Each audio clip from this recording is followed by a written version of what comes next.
అందరికీ నమస్కారం. నేను పెనుగొండ తహసీల్దార్ శ్రీధర్ని.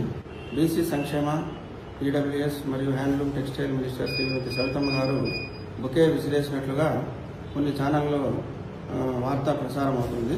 ఇది అవాస్తవం అని తెలియజేస్తున్నాను.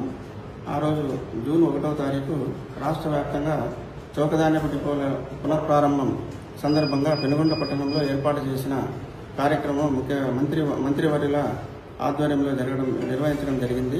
ఆ కార్యక్రమానికి రెవెన్యూ అధికారులు, సివిల్ సప్లైస్ అధికారులు మరియు ప్రజలు అందరూ కూడా హాజరైనారు.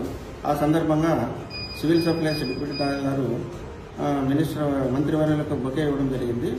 ఆ బొకే తీసుకున్న సందర్భంలో క్రమంలో వెనక్కి ఇచ్చినప్పుడు సెక్యూరిటీ గార్డు చేతి నుంచి కింద పడడం జరిగింది. అంతేగాని అది విసిరేసినటువంటి సందర్భం లేదు. మరియు అక్కడ ఉద్యోగస్తులతో కానీ అధికారులతో కానీ దురుసుగా ప్రవర్తించిన సందర్భం లేదు. అది వీడియో కూడా స్పీడ్గా చిత్రీకరించినారు. స్పీడ్గా అది టెక్నికల్గా తయారు చేసి ఎడిట్ చేయడం జరిగింది. సోషల్ మీడియాలో అది విస్తృతంగా ప్రచారం చేస్తున్నారు. కానీ అవన్నీ అవాస్తవాలు. కాబట్టి ఈ విషయాలన్నీ కూడా అధికారులకు తెలుసుకుని మీరు ప్రసారం చేయవలసిందిగా తెలియజేస్తున్నాను. ముందైనా కూడా నేను ఇక్కడ దాదాపు 10 నెలల నుంచి పనిచేస్తున్నాను.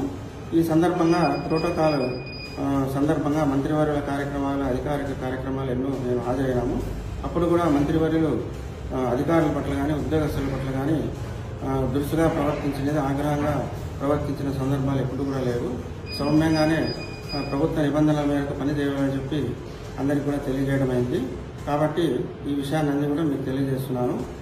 అధికారుల పట్ల దురుసుగా ప్రవర్తించి బొకే వెనక్కి విసిరేసినటువంటి ఈ వార్త ఇదంతా కూడా అవాస్తవాలని మీకు అందరికీ తెలియజేస్తున్నాను.